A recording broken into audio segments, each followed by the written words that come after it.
അങ്ങനെ ഞങ്ങൾ അവിടെ എത്തുമ്പോഴത്തേക്ക് ഒരു 2 മണിയായി. പക്ഷേ അവിടെ പിന്നെയും വെയിറ്റിങ്ങിലിരിക്കേണ്ടി വന്നു. അപ്പോൾ ഞങ്ങൾ നന്നായിട്ട് വിശന്നുകൊണ്ട് ഞങ്ങളൊരു ഹോട്ടലിൽ പോയി ഭക്ഷണം കഴിക്കാമെന്ന് തീരുമാനിച്ചു. മഞ്ചാടിക്ക് വേണ്ടിയിട്ടുള്ള കോസ്റ്റ്യൂമും മേക്കപ്പൊക്കെ അവർ തന്നെയാണ് ചെയ്യുക. അപ്പം ഒരുവിധം നല്ല മേക്കപ്പ് തന്നെയായിരുന്നു.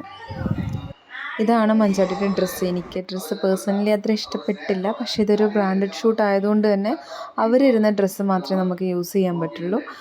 മഞ്ചാടി നല്ല കോൺഫിഡൻ്റ് ആയിരുന്നു ഡ്രസ്സ് എങ്ങനെയായിരുന്നാലും.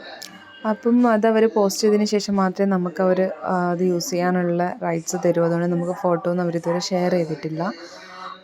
അതുപോലെ തന്നെ അത് കഴിഞ്ഞിട്ടൊരു ഓഡീഷൻ ഉണ്ടായിരുന്നു. അപ്പം നമുക്ക് നമ്മളിട്ടിട്ട് പോയ ഡ്രസ്സിൽ തന്നെ നമുക്ക് ഫോട്ടോസൊക്കെ അവർ ചെയ്തു തരും. ആ ഓഡീഷൻ അറ്റൻഡ് ചെയ്തിട്ടാണ് ഞങ്ങൾ തിരിച്ചു വന്നത്. അപ്പോൾ ഇന്ന് ഇത്രയേ ഉള്ളൂ നമ്മുടെ വീഡിയോ. Bye bye.